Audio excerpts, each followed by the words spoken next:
She's just got too much of me in her. Fuck you. You can't see it, listener, but I'm doing finger guns. It's the finger guns plus the scarf. I take that as a compliment. Can I start the episode now? I guess. Fine. If you're hearing our voices, that means it's time for It's This Meets That, the podcast where we watch terrible movies. So you don't have to, but maybe you should. I'm Russ. I'm Jared. Not really sure to begin. So last week we watched a trailer for a movie with Bruce Willis in it. Kind of. Bruce Willis was somewhat in it. Sort of. Yeah. Plenty of quick cuts of Bruce Willis. Yeah. Zombie Bruce Willis, maybe. Yeah. Presumably to show us that he's in it, like that he's being held hostage or something. And they're like, look, he's alive. He's in it. So we did Trailer Trash last week for Hard Kill. It's a 2020 Bruce Willis. It's not a Bruce Willis movie. It's just he's in it. He happens to be in it. He happened to be like walking through the neighborhood and like, hey, you shoot a movie. Hey, Bruce, you want to come in and shoot a couple scenes? Sure. Yeah. Second billing. This is only our second Bruce Willis movie, but I think there's gonna be more to come because he's turning out some real shit. Yeah. I'm going to throw it out there. He sure is. Real shit, period. Bruce is loose. Let's go. The Willis is, anyways. The Willis will kill us. Hard to kill us. Oh, man. All right. So if you missed the Trailer Trash episode, you may have no idea what's going on. Yeah. We're watching Hard Kill. Yes. Famous Bruce Willis movie. Massive. Hard 2020. Yeah, Hard Kill. Yeah, and Jesse Metcalfe, who you know from nothing. Yeah, and we're not even going to tell you. Yeah. And if you don't remember from Trailer Trash, the premise here, which I was upset about it in Trailer Trash because I didn't get it. I get it even less now. I mean, sure. Yeah. But I hate it anyway. Yeah. So the work of billionaire tech CEO Donovan Chalmers is so valuable that he hires mercenaries to protect it. And a terrorist group kidnaps his daughter just to get it. as the afterthought. Oh, and by the way, so still on board with Donnie Chalmers is a great CEO name. Donnie Chalmers, sure. Right? Yeah. Well, we'll get to it later, but again, with the enunciation of this movie, I thought it was Angie instead of Eva in the trailer. I feel like there were like 3 times in this movie where I thought he said Dayton Chalmers. Oh, yeah, no. I don't know. I actually didn't know anyone's name except for Derek Miller. That was the only one that was clear. That was it. That's the only reason I knew his name was Donovan is because of the stupid log line. Yeah. like, because I think they call him Dayton. And anyway, we'll get to it. I told Jared before this, I was like, man, I don't know. I hated this movie. Yes. From like the deepest core of me. This might be our worst movie we've watched, which is saying something. Yeah. I'm torn. It's like bottom 5 for sure. Go ahead. Tell me something that's worse than this. Yeah, no, I guess you're right. This got to be something worse than this, right? We're at like Clowntergeist. I don't know, man. Clowntergeist was fun. Yeah, right. That was stupid. That was stupid bad. Yeah, I guess you're right. Well, let's go quickly through expectations from the trailer then in the movie. Mm-hmm. Like overall, what did you exceeded? No, shattered. Yeah, definitely not exceeded. I expected it to be on par with or possibly better than 10 Minutes Gone, but no Michael Chiklis really, took my expectations down a peg. Yeah. And I think it was worse than I thought it would be. Like the story was stupid, but not the worst. Like you could have made a good movie out of this. I think they didn't. And so, I don't know. What did you think? No, same thing. I don't have words for it other than I absolutely from the center of the core of my being hate this movie. Yeah, it was so angry. I'm like you now. When you get to part 2s, that's when you turn. You become really angry. Yeah. I'm angry out of the gate. I'm coming in hot in this movie. I am. You know what? I'm coming around on it. I think I might like it, and I'll tell you why. Oh, this might be the breakup, but this might be the end of ITMT. No, I just like to play the antagonist. Yeah, I can't wait. I can't wait to hear this because there's no way. By part 2, you're gonna. Yeah. Speaking of. We're going to talk probably a little bit more about pro wrestling like we did in Trailer Trash. I like to play the villain here. That's fair. You're wearing a scarf, and you're kind of playing a villain thing. Yes. like Bruce Willis in this movie. Bruce Willis playing a villain. He's playing a villain to acting. Yeah. Yes. Yes. All right. So that's where we're at. Hard Kill. Here we go. So quick info on this. Directed by Matt Eskandari, who is done just a handful of features, a couple shorts before that. His last three movies were all with Bruce Willis, though. I think same bucket, direct to DVD, direct to streaming, whatever. Mm-hmm. None of them very good. None of them making very much sense. He's got one called, was it 12 Feet Deep? And it's about two sisters who get trapped underneath an Olympic-sized pool, which sounds hilarious. Sounds like a comedy, but I don't think it's supposed to be. Yeah. So how are we going to get out of this one? So that's what we're working with. Screenwriters. Holy smoke. There's so many on here. Now, not to be confused with famous Russos. Yes. we got Joe Russo, right? Joe Russo. I'm convinced his name is like Joe Russolini, and he changed it to Russo. Yeah, just to be confused with the famous Russos. Yeah, it sounds about right. Okay, thank you. I'm glad we're on the same page. That's all I wanted to say. Then we got Chris Lamont. So Joe Russo's done not much of anything. No, I want to watch the Au Pair Nightmare. Frankly. Yeah, we might watch that one. Chris Lamont. Why are there 4 people who wrote this? Are you kidding me? Yeah, I know. What is going on? I'm just like, we're just getting this. Yeah, it's incredible. Oh, and they all worked on this Au Pair Nightmare thing. Oh, I think, my God. They were all hired to fix it. the original writer not even credited anymore because the 4 of these guys changed it so much. Yeah, and then we got Clayton. How you want to pronounce that one? Hogan. Oh yeah, Hogan. Okay, yeah, Hogan. That's fair. Yeah. Okay, Done. So he wrote. Okay, this is his first thing. So this guy probably wrote the first. Yes, he was the first draft guy. Yeah, and they're like, man, this is like we need good. a Russo. Yeah, and Nikolai From Hipster Holocaust is a movie that he wrote. Oh, he acted in. Yeah, a short that he acted in. Still though. Anyway, so those are screenwriters. We have all 4 of them. I see Clayton Hogan writing it. They're like, oh, this is really unworkable. Bring in Chris Lamont. He's like a low budget guy. They bring in Chris Lamont. He fucks it up again. They're like, God, we really need to attach some star talent to this. Let's get a Russo.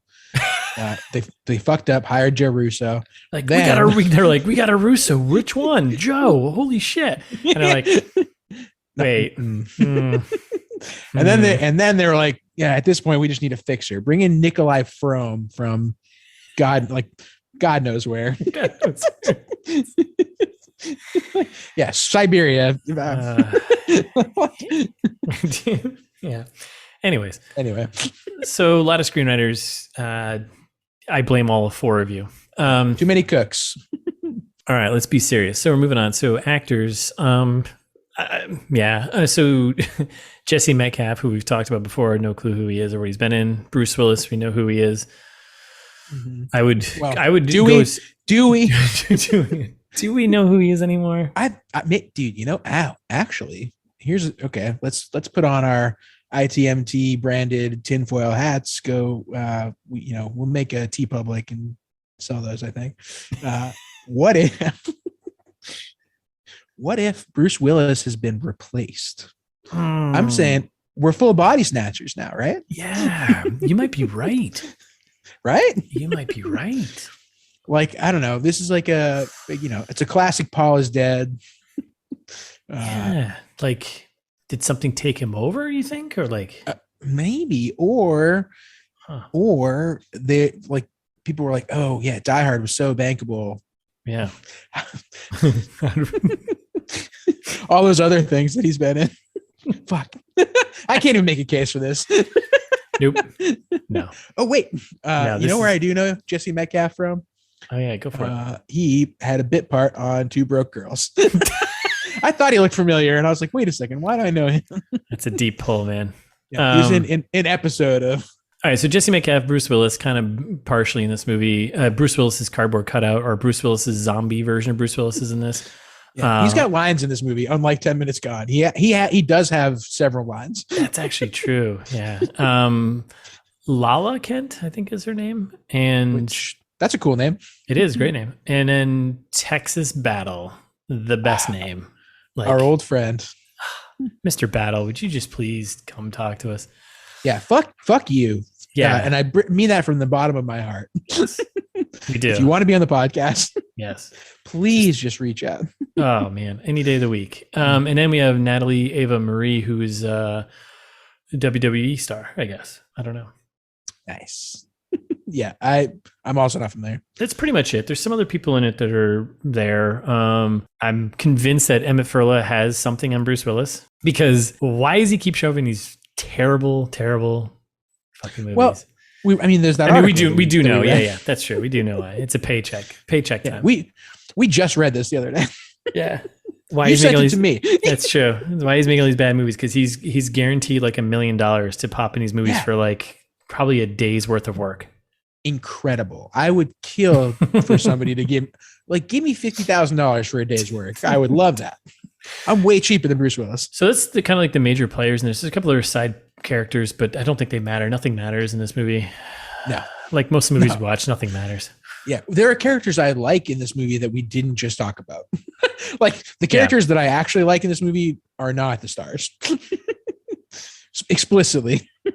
Yeah, and there's one in particular, by the way, who shows up halfway through the movie. I'm like, well, who are you talking about? Yeah. Who is she, and where has she been, and why is she showing up in like the last 45 minutes of the movie? Waitress?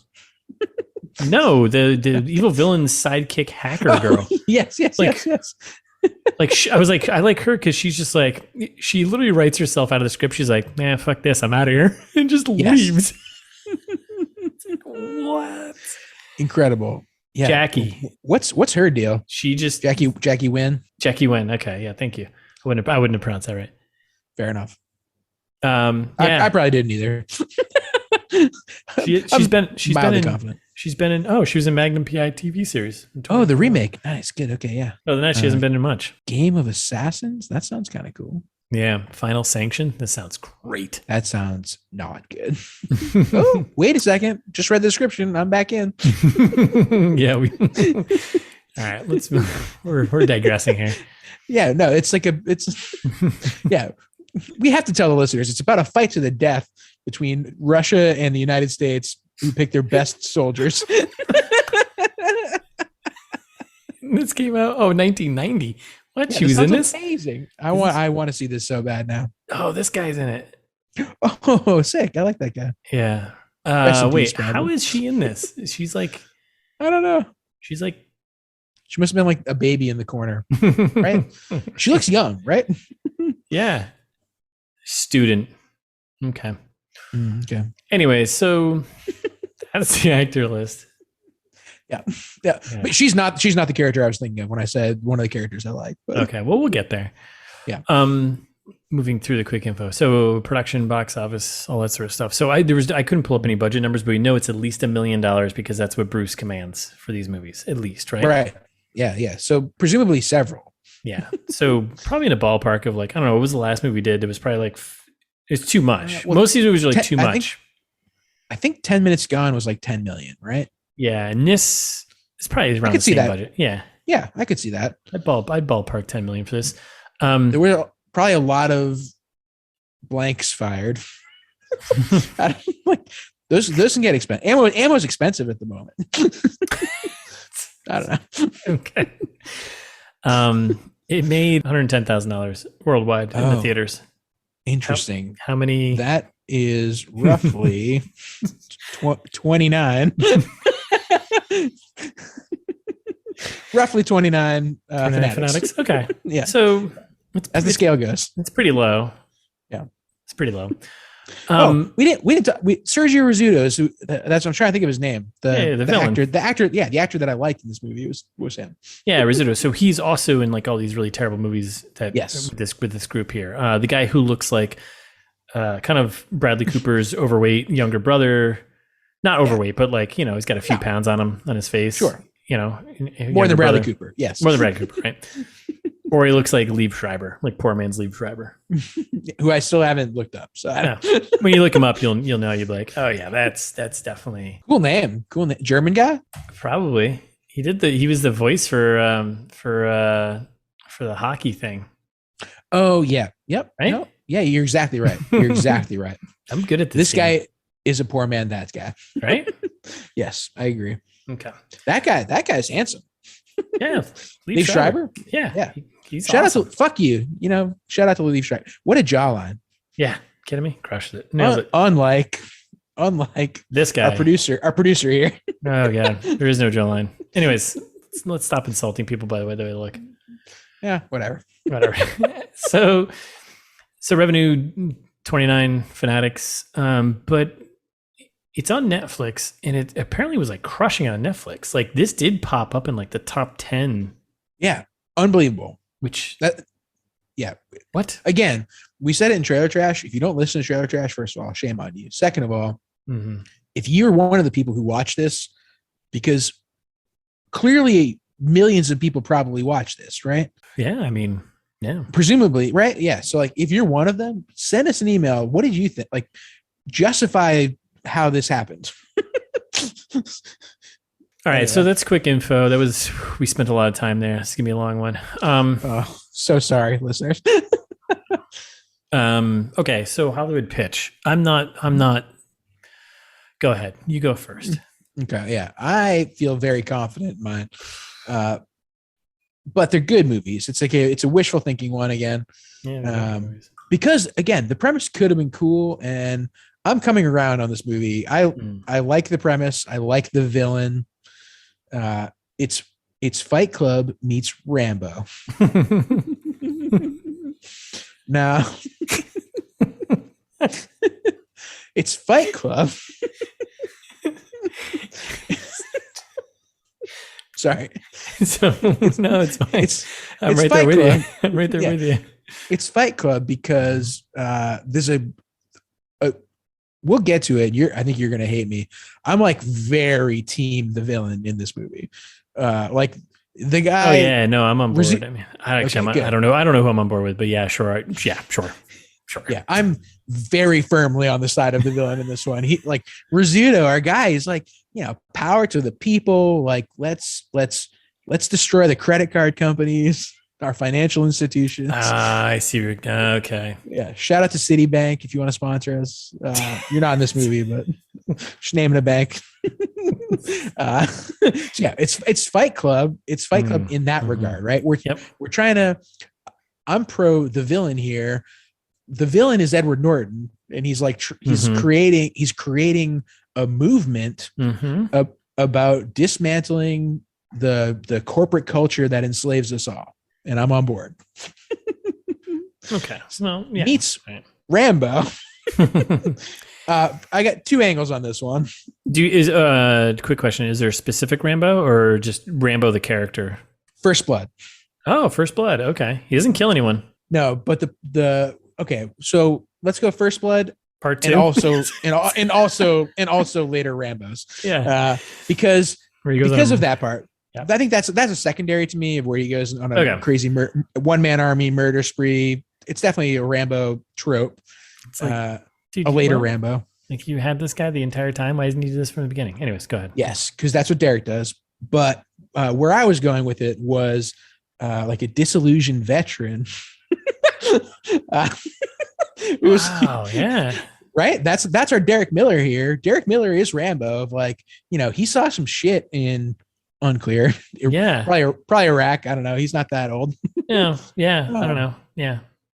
And he, had a rough time as a soldier, but the only thing he knows how to do is violence, like, and his duty. Yeah. And his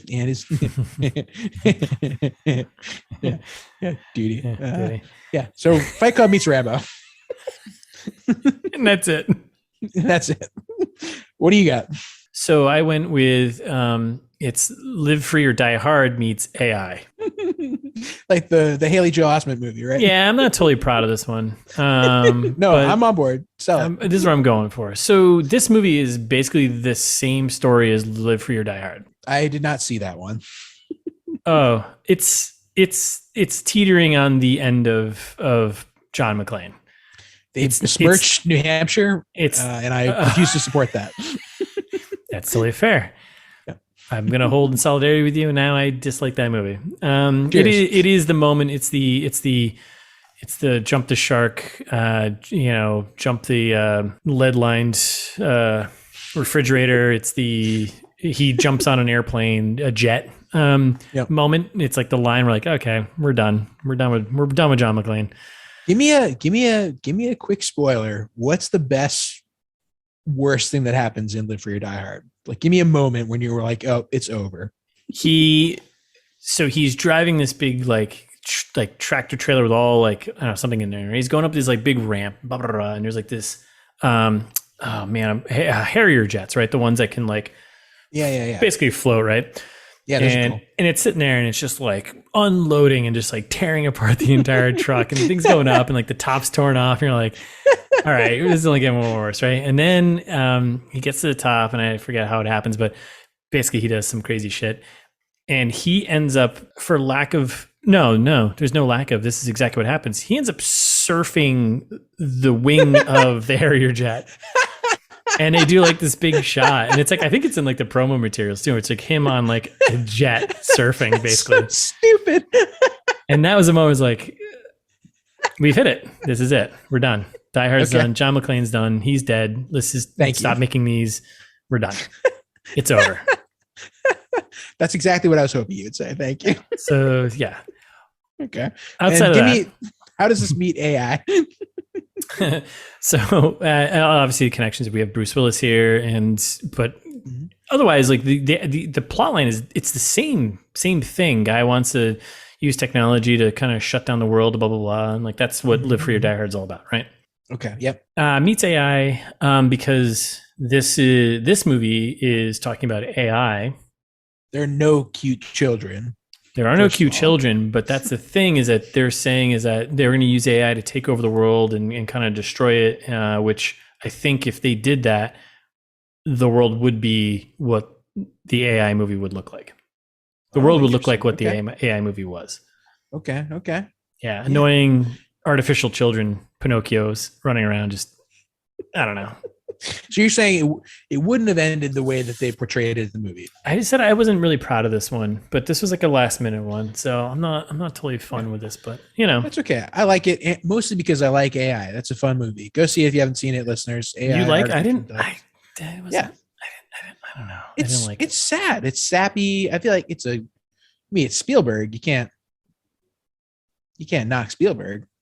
Well, the last third of it, Stanley Kubrick from the beginning, and then it's he started it, and I think fair enough. Right? Fair enough. Yeah. Right, which again makes it good, probably. Yeah, I think it was. Yeah, I don't know. Anyways, it's dark. It's dark. It's got Haley Joel Osment. I'm a sucker for him. It's anything. It's Pinocchio in the future.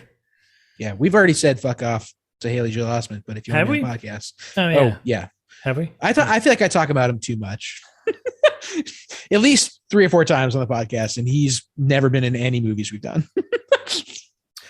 No, yeah, he definitely hasn't. So that's it. I don't know. That's what I got. I'm not too proud of that one, but I'm sticking to it. Yeah. All right. Yours is good. Well, I like yours. That's good. Thanks, man. I tried to be thoughtful. I had an epiphany this morning. I told you I got no sleep. Not as bad as you, but I was up until 1:30 in the morning watching this stupid movie. It took me forever to get through, and then I had to wake up at 6 o'clock this morning. When you finished this movie, I was waking up. Yeah, right. Or, exactly. I should say I was being woken up. Right. Anyways, all right. So that's Hollywood pitch. That's pretty good. Yeah. Give me the fast facts because I didn't do any research. All right. These are going to be quick so we can get right into this movie. So fast facts. Bruce Willis. Are you going to do that? Are you going to do that every time now? Fast facts. I like it. You like it? Yeah, let's do it. Yeah. Throw like a little music on it. Yeah. Like post. Fast facts. Yeah. All right. Bruce Willis was nominated for the old Golden Raspberry Award for Worst Supporting Actor for this movie. Great. Nailed it. Well deserved. Yep. It was filmed in Norwood, Ohio. Okay. Not to be confused with any other place that matters. No. But another deeper connection here. So all of these movies that we like 10 Minutes Gone, that was also filmed in Cincinnati, Ohio, right? Yep. I think a lot of these movies are being shot in Ohio. I guess it's like a great spot to shoot low budget, terrible action flicks. No, actually, you know what? I think we should take a hard anti-Ohio stance on this podcast. Here's why. Oh boy. Here we go. Yeah. Big podcast sponsor. Ohio is trying to do they're getting a little big for their britches. Here we go. We're getting the state. Okay. We're talking states. Is this a state podcast now? I think we have at least 1 or 2 listeners in Ohio. So, send us an email about why it's good, because from the outside looking in, sounds terrible in the first place. I've driven through Ohio once. A million times. I've been to Columbus, Ohio, and Cleveland, Ohio. Oh, I've never spent any time there. Oh yeah, I've so spent time defend there. Ohio if you want to, but oh no, that's not me defending. That's me being sad about the fact that I can check those things off my list. Good. Where I was going is like they're trying to do too much. Like they're doing a little fellow kids of like, Ohio's way cooler than you think. You want to work in Ohio? Like come see our technology scene. You're like, oh, what Ohio's known for. Got it. And they're like, a lot of Chamber of Commerce style podcast ads that have been showing up in my pot. They're like, move to Ohio, please. Like, a little desperate. I hate it. A little desperate act to get to Ohio. Yeah. Okay. Fuck you, Ohio. Yeah, I mean that's fair. I'm earning our explicit tag today. I'm sorry. No, it's okay. So yeah, anyways, continuing to the fast facts. So it was shot in Ohio. Yeah, sorry. Gary, go about your business. May I? Can I continue? So shot in Ohio, like a bunch of these movies that are not very good are all being apparently shot in Ohio. So there's a little logic thing going on here. Let's talk about it now, right? So in the beginning of the movie, there's for some odd reason we're going to talk about it. But it says like, "Hey, New York." So I thought the movie was in New York. The trailer shot of the city though is Chicago, and in the movie they say then in the movie they say they're in New York for one scene. Then they don't say where they are at all ever again. Correct. Then they're in a bar, and one thing's I caught in the background because I love looking at background stuff. You know me. Yep. There was a sign in the background for Mad Tree. I looked it up because I thought it was a brewery, and it is. Mad Tree Brewing is a brewery in Cincinnati, Ohio. Nice. Good deducing. So I deduced there. Free ad for Mad Tree. It's beer. I have no idea if it's good. Yeah, they have beer. They have the beer. The beer. All right, so we only got 2 more here, so let's get through it. So shot in 10 days. I can tell. That seems long. Really, 10 days. So one of the great 10 whole ones? 10 like 8-hour days, or are these like 10 half days? I can't take credit for this, but one of the great comments I saw somewhere reviewing this movie, either IMDb or Rotten Tomatoes, was this movie was shot in 10 days. So what'd they do for the other 8? Yes, right. Pretty good. That's generous. And our last fast fact is this is our second movie with Bruce Willis, Texas Battle, and Lala Kent. 10 Minutes Gone. Yeah, had all 3 of those actors. What I wouldn't give for a Chickless cameo. Right? If he just popped up. Oh, you know what? Yeah, you know what? He's leading the team in Too Hard Kill. You know what? Here's how we replace Jesse Metcalfe. Great call, Russ. Boom. Boom. Yeah, no, we need Chickless. We need Chickless for this next job. Yes. Yeah. Might put it a little out of our budget, but no. But that's what Emmett Furl is for. Yeah, we call in a couple favors. Come on, get the Chickless. Yeah. Get us the Chickless. Trust us. I know a guy who knows M. Night Shyamalan. So you're like, so you guys don't want to call it? You sure you guys don't want to call it Hard Kill too? No. It's Too Hard Kill. Yeah, Too Hard Kill. Not hard to kill. Not anything that makes more sense. Too Hard Kill. Yep, the 2's got to go in front. Followed by Hard Kill, thruple. 3 Hard Kill. You're right. hard kill thruple : 3 hard kill.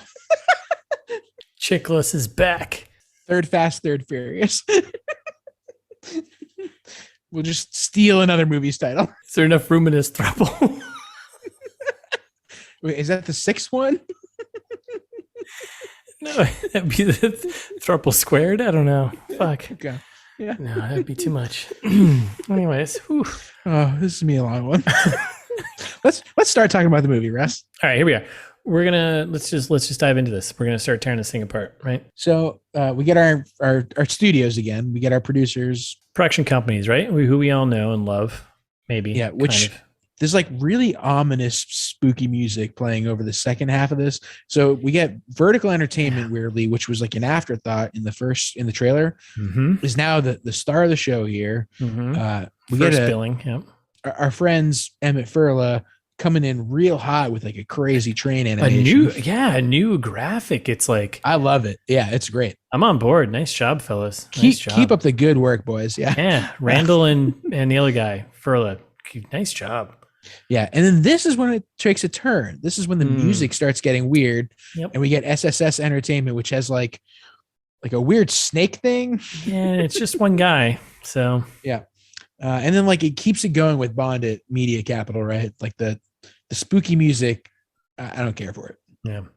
Can you imagine having enough money where you're like, yeah, you know what? I'm just going to spin up a shell company called SSS Entertainment, basically just my initials. Yeah. It's not going to be a real company. It's just, or there's no website. I don't do anything. All I do is like, it's a company just for me to like go throw money in to go produce shitty Bruce Willis movies. I want to be a rich person. Yes. So I can do that. Right. Someday we're going to have, what are we going to have? JR. It's kind of funny. Junior Productions. Yeah. Oh, that's good, right? I like that. Right? Yeah. JR Entertainment. Junior Entertainment. Pod goals. We don't have a Patreon yet, but like send us a check. People still do that, right? Just coming in hot. Just like, hey, send us money. All right. Yeah. Yeah, we'll go reinvest in a Bruce Willis movie. Don't worry about it. It'll be fine. Yes. Then we get like a flashback. The movie starts with a flashback, which I hate. The other reason I'm upset about it is like, why wouldn't you show it why is it filmed this way? It's filmed like it's a flashback. Like just make it a scene. Yeah. Just make it a scene in the movie. Yeah. Just be like, oh, this happened earlier. Well, I know why. And I'm giving him credit, but it's a dream because he's dreaming. Right. I guess you're right. I'll give him that. I'll give him that. Yeah. Hate it. I already hate this movie. I've hated this movie since the trailer. Okay. So flashback, gun battle, blah, blah, blah. Intercut with the production companies, distribution companies again. And we get the title card, Hard Kill. And then this is when we get our first and only space-time awareness in this movie. New York, 11 p.m. So, okay. So I'm bought in. I want to know where this is. Right. I want to know where this is. I would like, I guess if that's important, like, are we going to be jumping around to different locales? Like, that's important to know. Cool. 11 p.m. Is there like, do we have like a ticking time bomb now? Is there a time thing? Do we need to get things done? This comes back never again in the entire movie. Like, why do it? Why waste the graphic? Why? And the way they do it, the rest of the movie could be the next day, or it could be a month after this. Like, it doesn't matter. Nothing matters. And by the way, the rest of the movie, once they get to the factory, it's all during the day in one single sitting day. Right. So stupid.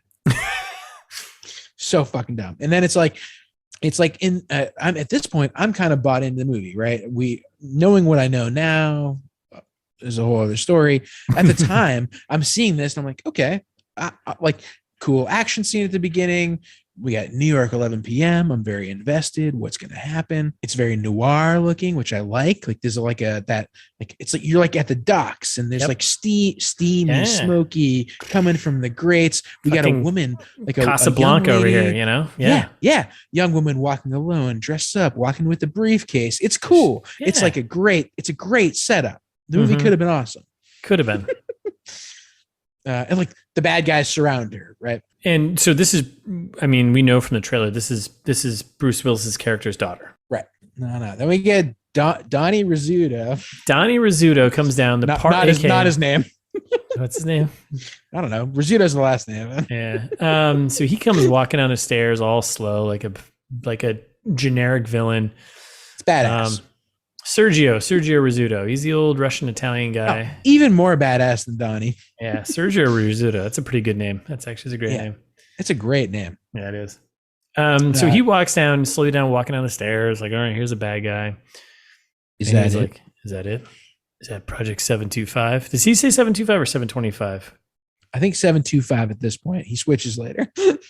And then what I liked about this movie, again, selling it for me, I'm bought in, is they're doing like a Twin Peaks, like 80s, 90s, like synthy soap op. Like the music's cool. They almost want to make it like a tribute to the 80s, and then they fuck it all up. Yeah, it's this.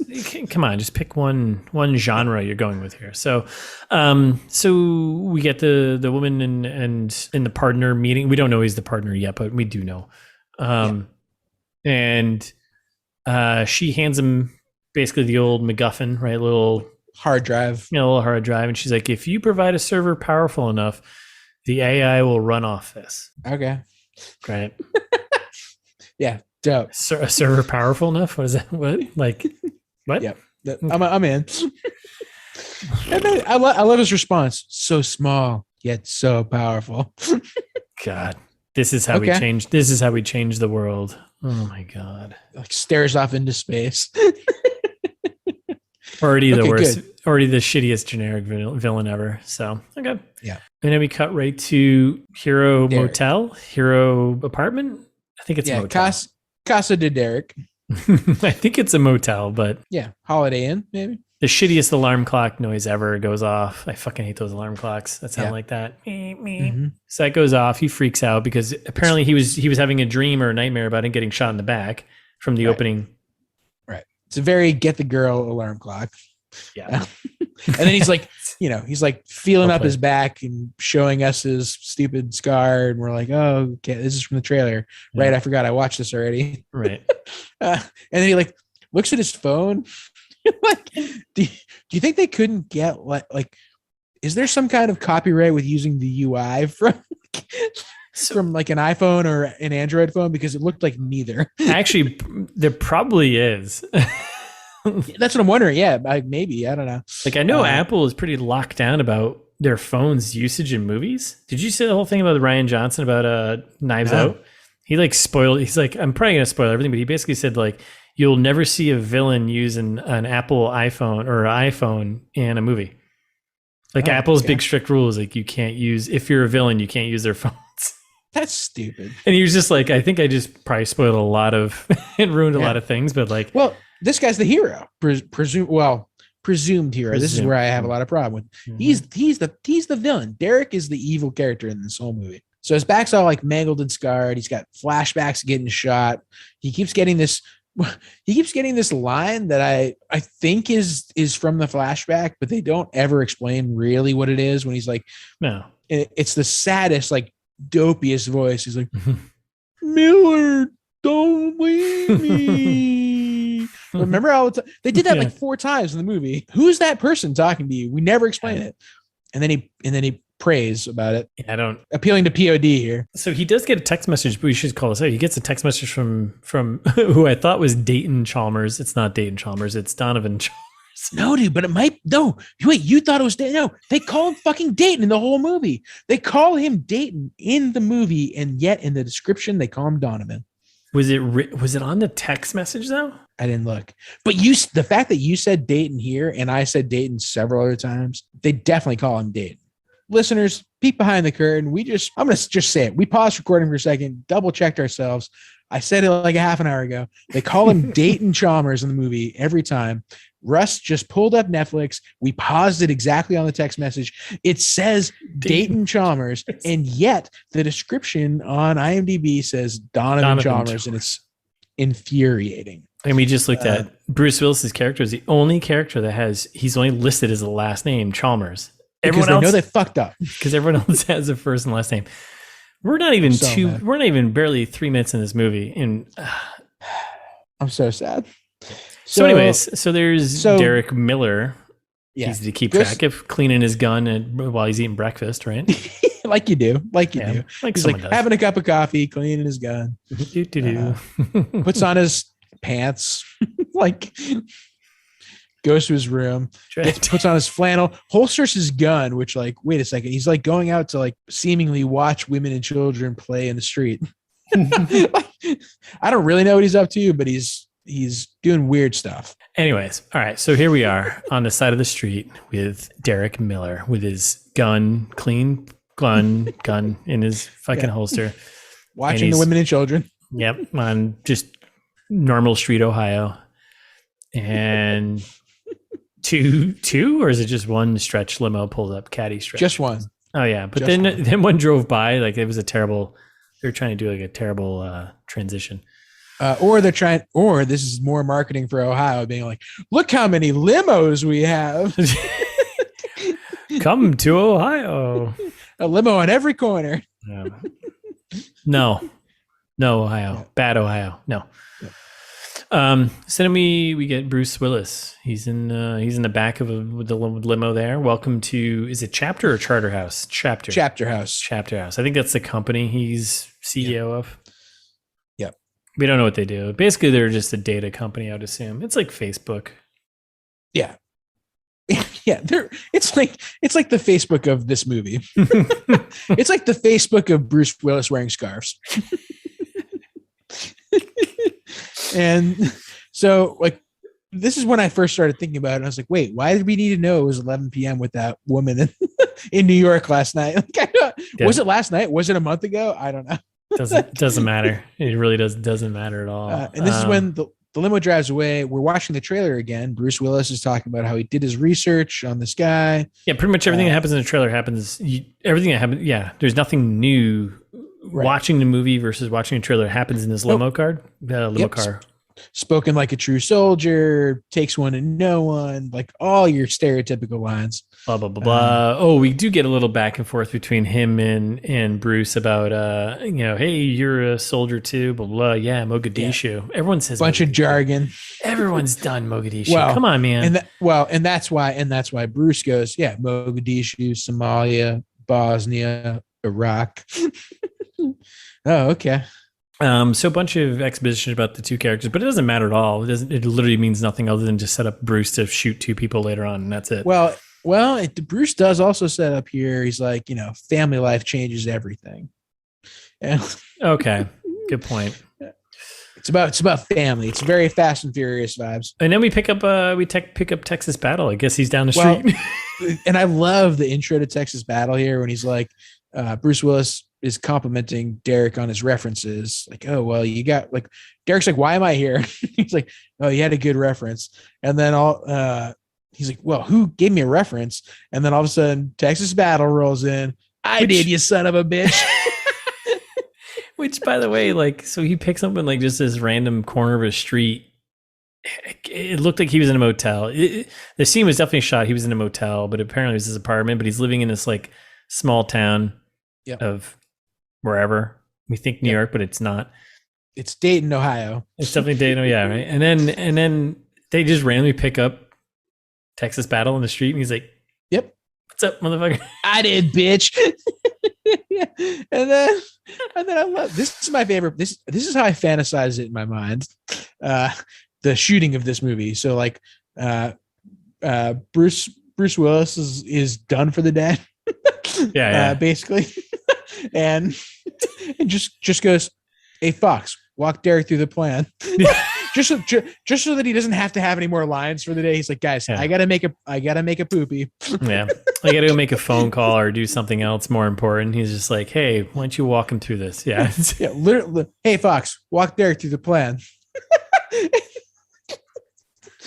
That's the line. Every line is delivered that way in this movie too. Everything Bruce Willis says is like, it's like a setup, so they can just be like, cut it and be like, all right, we don't need you anymore. Next scene. Yeah.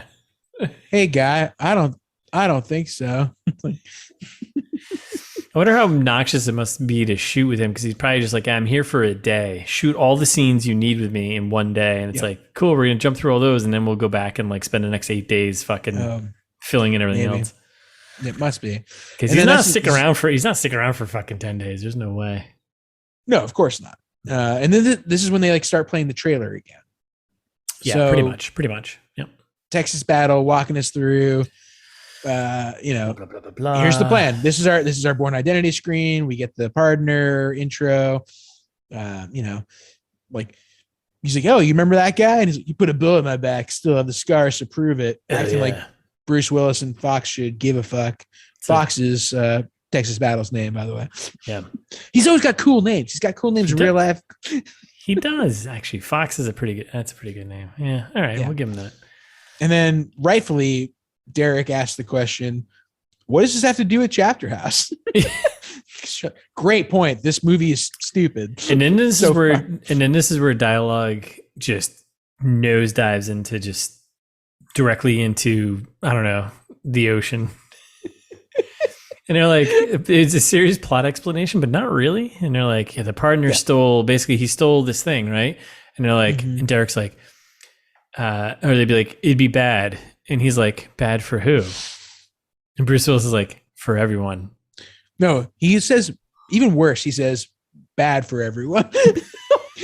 Like, he just repeats back. I feel like there's so many times in this movie where he just repeats back whatever the person said before him. So the word bad is used 3 times in like 3 sentences, like not even between 2 characters. Could be bad. Bad for who? Bad for everyone. This is bad. Okay. Script written by a fucking AI. It is bad for everyone. Could be bad. It is bad for everyone.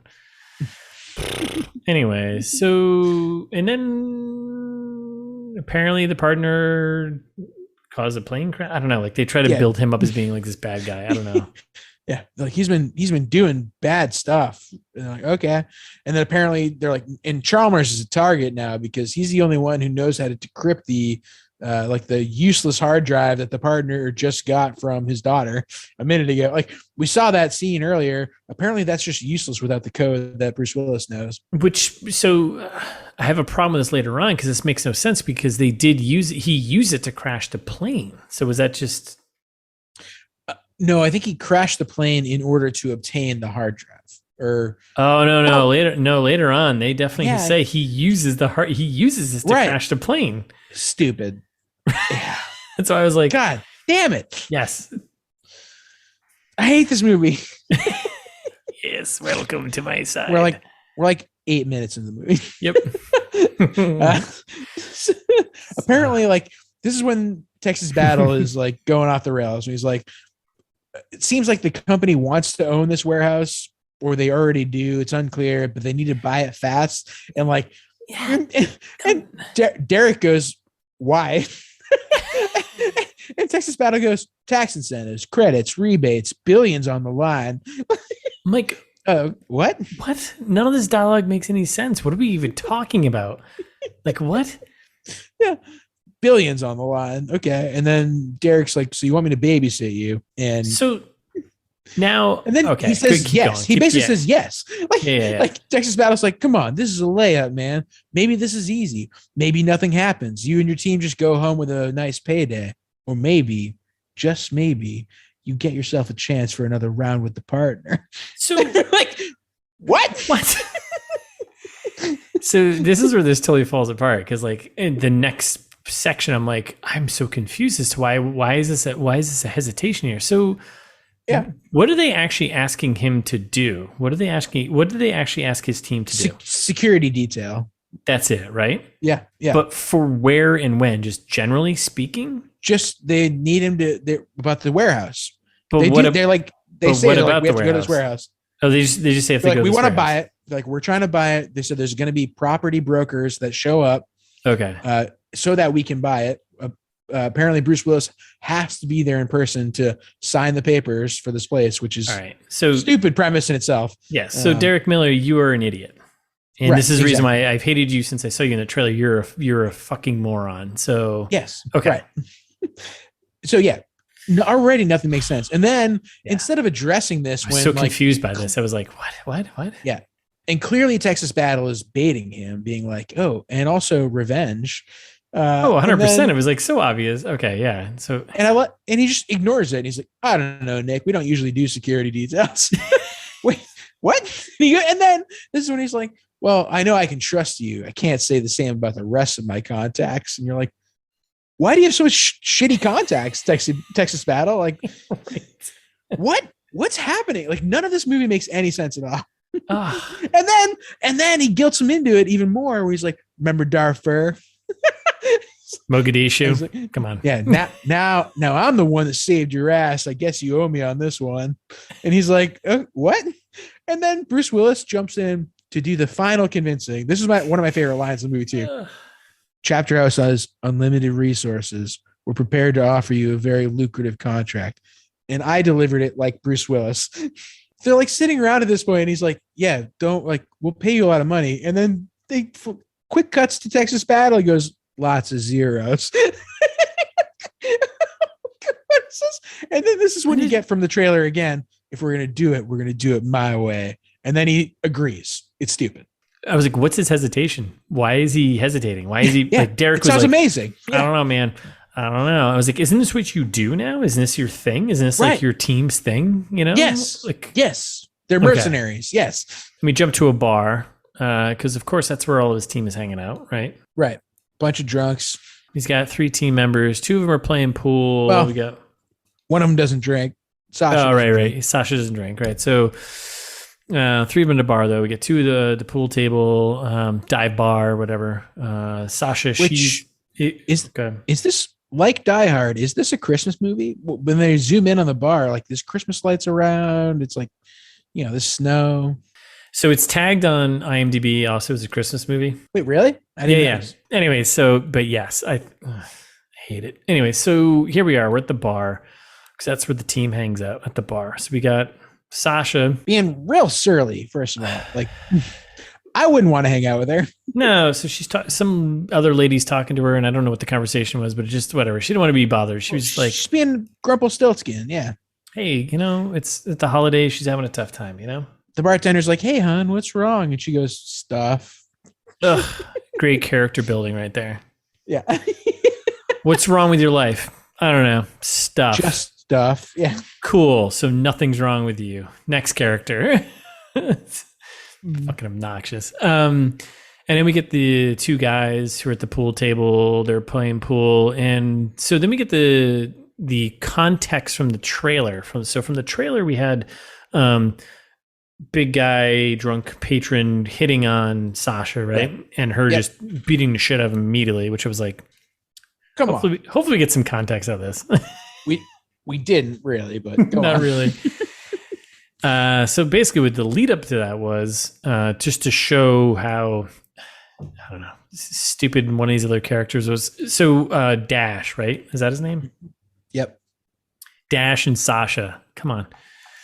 So one of the other characters of the team, his name is Dash. And Sasha's brother is Harrison. I never got that. I never knew his name. Okay. I said it too much. So. I didn't even catch it. I was like, I don't even know who this guy's name is. I don't even care. So anyway, Dash is like it seems like he's trying to be like the funny guy. He's like the, loose cannon, the asshole. Right. Yeah, he's the alpha when Derek's not around.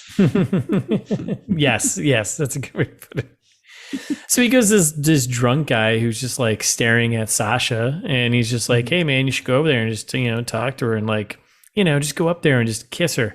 Girls like that. Drunk guy, come on, man. And it's Harrison, right? That's like, what are you doing? Yeah, what do you like? Why would you say that, you piece of shit? Which, by the way, that's my sister, which we find out a few minutes from now. But that's like my sister, right? Why would you? What? You're an asshole.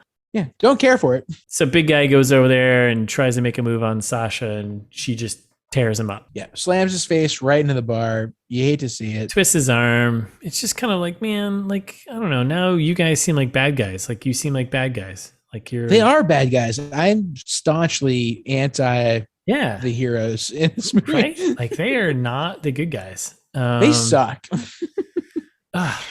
So terrible. And they're just kind of like, this is when Derek rolls in and goes, let him go, Sash. And you're like, oh, okay. Oh, this is the crew. Yeah. Awful. Terrible. This is the crew he was talking about, like hyping up so much earlier. So he just walks into it's a full bar, by the way. Yeah. Let him go, Sash. And then it's like, we got business to discuss. Like, who says that? Yeah. dumb. And then we're at the old classic 10 Minutes Gone / this movie in a bar discussing the plan of what's going on. Yeah, and this is when like we get a I don't know if it's Harrison or Dash. It's like, is this I think it's Harrison. Is this some sort of revenge thing? That doesn't sound like you. Like, no, it wasn't a revenge thing until the trailer said it, but I guess now it is. Yeah, it's a little on nose there. And then of course his Derek's response is like, "It's a job. It's nothing personal." He gets all angry. He's like, "Well, that seems. I'm not sure how you understand how personal anger and all that sort of." Yeah, and that's when Dash is like, "I don't care if you got a score to settle. This money's life changing." Okay. and Sasha's like, "I don't know. I don't feel like we're getting the full story here." Ugh. So every character is basically just said something that will set up later for all of their outcomes, which is really fucking annoying. And it's so terrible. It's like literally the guy Dash is like, "It's all about money, man." Which he turns later on. He's like, "It's all about money." And it's like, ugh. Well, and the thing that I hate is Sasha starts this with, "I don't feel like we're getting the full story," and then immediately caves and goes, "All right, if you want another shot at the partner, I got your back, boss." She does that fucking 3 times in this movie. It's infuriating. It was like such like, whatever, fuck it, guess we're in. And then she does it later on like 2 or 3 more times, like at least 2 more times. She's just like, "Ugh, no, I'm in." What? Yeah. I hate it. And then I feel like we get a real gem of a line here from Harrison when he's like, "Look, you guys know I'd go all over to bust some skulls with you guys, but this thing ain't right. Being rushed out there, no prep." It's like, wait, okay, Harrison is a voice of reason. We should all trust him. Yeah, a little bit, right? And also, what a weird thing to say. Like, "Look, you guys know I'd go anywhere to bust skulls with you." Like, wait, are you guys mercenaries or rabble rousers? Like, yeah. Oh, hold on. So quick thing. I wrote down this quote. "So you want another shot at the partner? We got your back, boss." Who said that? Was that Sasha? That was Sasha. Yeah. Okay. Sorry. Sorry. I knew you said that. Yeah. But so sorry. Sticking back to that because isn't that literally? He literally just said it wasn't personal, right? And he smiled when she said this, and was just like, he literally just said it wasn't personal, and then she said this line, and he's like, "Hey, yep." Right. Sorry, I knew you said it. I was like, I was trying to track. Oh my god, no, it's awful. It's exactly as awful as you think. Okay, so all right, but yeah, so Harrison, he says this. He's also the worst actor of everyone. So thank God he gets killed first. I think. Truly. This is often we find out that Sasha and Harrison are siblings. Right. When she's like, well, first I thought she was like trying to do a weird sexy thing with him and like trying to convince him that this is the right play. Look, this payday is life changing. Like, wouldn't you want to spend the rest of the year not getting shot at for once? You're like, wait, you just said life changing and then said the rest of the year, which if this is to believe, like, I think we're at Christmas. We're about 6 days out from the end of the year. What the fuck? And she's like, I mean, think about it. Come on, do it for me. Like, she literally says, do it for me. This movie just like fucks logic in the face and just doesn't care. It's just like, don't care. Dialogue, conversation, doesn't matter. Yep. And this is when I wrote it down. He's definitely going to die. I knew immediately. As soon as she's like, come on, do it for me, brother. Yep. He's going to die first. Doomed. Yep. He's going to die first. The other guy's going to fucking turn on him. And, she's going to just be like, whatever the boss says. Yeah. Yeah. And then they're like, which literally happens to all three of them. Yeah. And then even worse, then they're all like, great, let's all do shots. Send the bill to Chapter House. Hoorah. Everything in this fucking movie. Hoorah, let's go. Oh my God. It's an embarrassment. Yeah. Don't even fucking. And scene. This is when we get like dramatic music showing an empty field near that empty warehouse where we know at this point that the rest of the movie is going to take place. Yeah. So here we are, the factory, the worn down factory in somewhere in Norwood, Ohio that they found for cheap. Yeah, I've resigned myself to understanding now that the movie will never move on from here. So we're at the factory, and like this there's is weird dripping noises that I don't care for. so this is the meeting warehouse, right? That they're supposed to provide security detail for, right? Yeah. And then so they also do like a really weird thing where like they do like obviously, establishing shot of the entire factory, and then they do like weird shots of every single location did you catch this? They do shots of every location within the factory. That is where things are going to happen. Yes. I don't know. And that's weird. When we get the dripping noises. Why? Like, what's dripping? And then we get the Escalades pull up, right? Yeah, and they really zoom in on the Cadillac logo there. Cadillac must have chipped in a little. They threw in some couple of bucks for this, right? Well, they threw in free vehicles, right? It's like, hey, we need some vehicles. Yeah. That's what they do. Well, we get a nice as soon as Brucey boy rolls out of the Cadillac, he's wearing his scarf. Shout out to scarves. Love scarves. Jared still got his on. Let's do it. So, I'm gonna take this off probably soon. Yeah, it's for the episode. It's becoming frustrating. I kind of want to hang myself from it. Yeah. Like thinking about this movie, I'm like, I got just choking myself a little bit. If I turn it a couple more notches. Yeah, I don't know. It's going really well. So like the presumed enemy here, my boy, Rizzuto, has a sniper on the roof across the way and pointing his scope at Bruce Willis and the gang, and could have ended all of this right now. Just does nothing.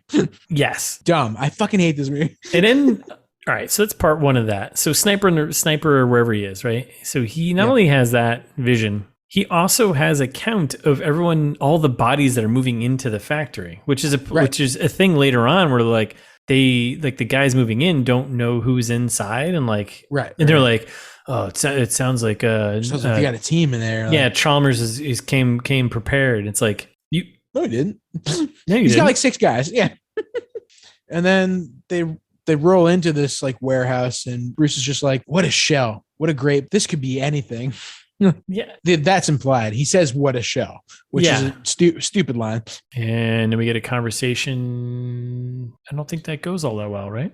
Well, yeah, right. We get the reveal of actually, there is no building manager. There is no rendezvous. This is just a trap where you guys are bait. Wait. What? Oh man, crazy. Blew my mind. No. Yeah. I love Texas Battle's line here. He's like, well, we did what we had to do. Posing as civilians was the only way we could get you here. You're like, wait, what? Wait, so you're not civilians? Who do you work for? What is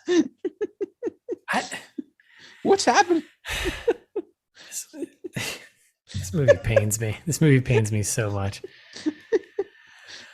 All right, a lot to unpack here. So the team has been set up by Texas Battle's character here, right? But then Bruce Willis is not necessarily set up entirely. No, not set up. No, not set up. Doomed, but they've been lied to and kind of put in a position where now, there was absolutely no reason to be put in this situation. Correct. And. Yeah, I was so confused at this point because I wasn't sure what the fuck they were supposed to be doing anyways. And I was like, wait, didn't they know the partner was going to be what is happening? They're not the bait. Bruce is. But I also did love how poorly acted, shocked everyone was. Oh, what, man? Oh, what? Oh, I can't believe you'd say that. Guy in the background kicks the gravel. Oh, what? You lied to us? It's what?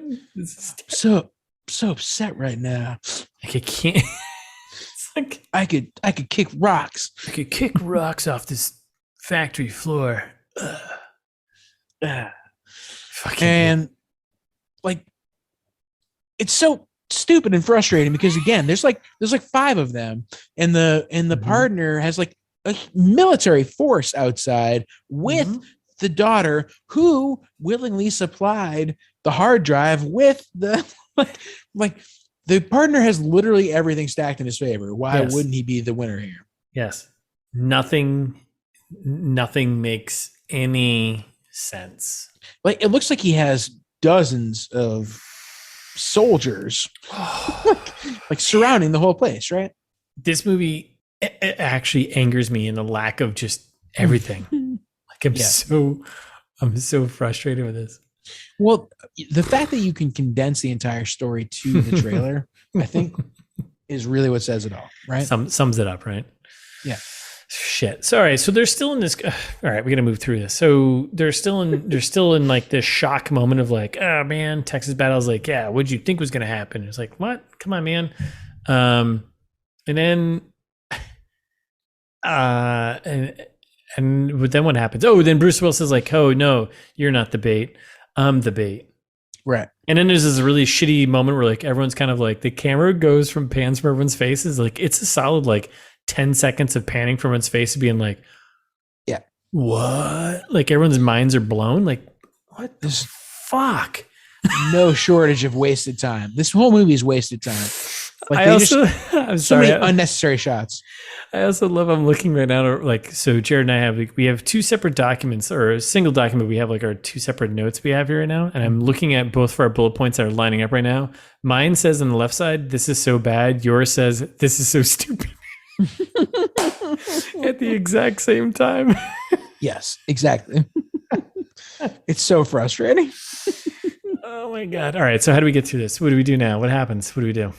So this is when like the part we get out to the partner side, we get to see his military force here. Yep. Where he's got the woman there. We do get a chime in from Dash being like, great, no service with the cell phones. Like, oh yeah. Who are you gonna call? Who are you gonna call? Ghostbusters. Yeah. Thanks, Dash. Like everyone's like, contribution. Maybe they should call 911. Yeah, what are they gonna do? All right, stop it. So partner starts like trying to explain his plot a little bit here. He's like, when this is all over, you're gonna see why it had to be this way. It's not about, oh, that's later. I was gonna say it's not because he at this point, he's like got Eva hostage, solidly hostage. They're all outside together. Yeah. It seems like everything's going in his favor. Then it cuts back to the inside, right? And this is when it talks about he's like on the walkie-talkie or something. He's like talking to. Is he talking to Derek yet? Because he talks about how it's not about God and country anymore. It's about how much money he can make. Well, hold on. So yeah, this is where we're like, I think a little jagged here. So divergent. Yeah. Yeah, a little divergent. So man, this movie is so bad. So inside, yes. So inside, we've covered that shit's gone awry. We got Fox has kind of betrayed Derek and been like, yeah, man, I lied to you. He also, I forgot to mention, I want to throw this out there because like this is such a bad line, but it's like when Dash is like, hey man, there's great, no service to the cell phones. Fox is like, probably the partner jamming the signal. Oh yeah. Well, no, definitely is. Sorry, I gotta mention it because it's such a terrible explanation. Why wouldn't you jam it? Right? Well, obviously you're jamming the signal, right? That's what you do. There's a big fight. There's a big internal fight in the warehouse between Bruce Willis and Texas Battle and the gang. And they're like, wait a second, you brought us here unprepared. You're like, no, you guys agreed to a paycheck. Yeah. So, and Bruce Willis is like, hey, you guys should leave Fox alone. It doesn't matter how you got. This is when he like tries to be motivational. Bruce Willis's big line in the whole show is like, doesn't matter how you got here. If you want to survive, you're gonna have to work together. Yeah, and that's straight. That's right. That's straight from the trailer. And it's just like, what? And Derek and instead of questioning this even further and pushing back on that statement, Derek just goes, "I just want to know why." And that son of a bitch is using my daughter to get to me. Like, you got kids. Like, and there's a really awkward pause on Derek, and he's just kind of like, no. I hate that line. Like, it's such a good throwaway of like, oh, you got kids, so you understand, right?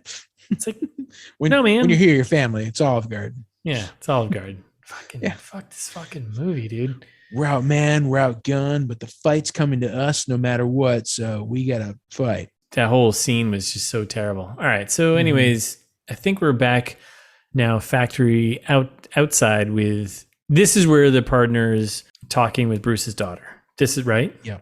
And this is where he's got a literal army, right? Yeah. He's got an entire army of people. And this is where he's giving a little couple speeches, right? More exposition about him. And Derek's like, we cut back in and he's talking about the cause and it doesn't matter. It's stupid. It doesn't matter at all. And we cut back inside again and Bruce Willis is talking to Derek and Derek's like, I'll get your daughter. Don't worry. I promise. And Bruce Willis completely unfounded just goes, I know you will, Miller. Wait, based on what? Yeah. Man, I feel like there's like something else in between here, but it's like, no, it's not. There's not. There isn't, right? No, they just cut around. The whole movie's like, the movie is filmed like a trailer. Yeah. Like they just cut scene to scene and you get little glimpses of this. Like everything's wildly underdeveloped. There's never even all of the fight scenes that are going to happen soon. There are never any real fight scenes. They just like get like a quick flash. We get like back into the warehouse. Well, we go outside for a second again, just kind of like look at the soldiers. They're all kind of creeping around, heading towards the building. There's snipers everywhere. Like why they haven't already disabled or killed Bruce Willis is beyond me. There's a soldier in the warehouse that's like creeping around and all of a sudden gets grabbed and strangled by a guy who I think is Dash, right? Yes. Yeah, he just lifts him straight off of the ground, which Dash is no, it's his brother. It's a Harrison there. He's a short guy. And he's just lifting this guy up off the ground like he's like the Predator or something. Yep. And then another soldier I'm also sorry. I'm still stuck on like the partner has the AI. He has the technology. Right? And he's already crashed a plane. Correct. But then we find out later that he needs codes. Correct. No, it makes as much sense as you think it does. Okay. Which is very little. Okay. All right. Good. All right. Let's move on. So yeah. So there's soldiers creeping around everywhere. Harrison takes one out. Then another soldier sees his comrade's gun over there on the ground, starts to investigate, and Sasha, ruthless, rolls up behind him, like breaks his knee, and then literally tears his head halfway. That's some WWE shit right there. Like there's blood everywhere.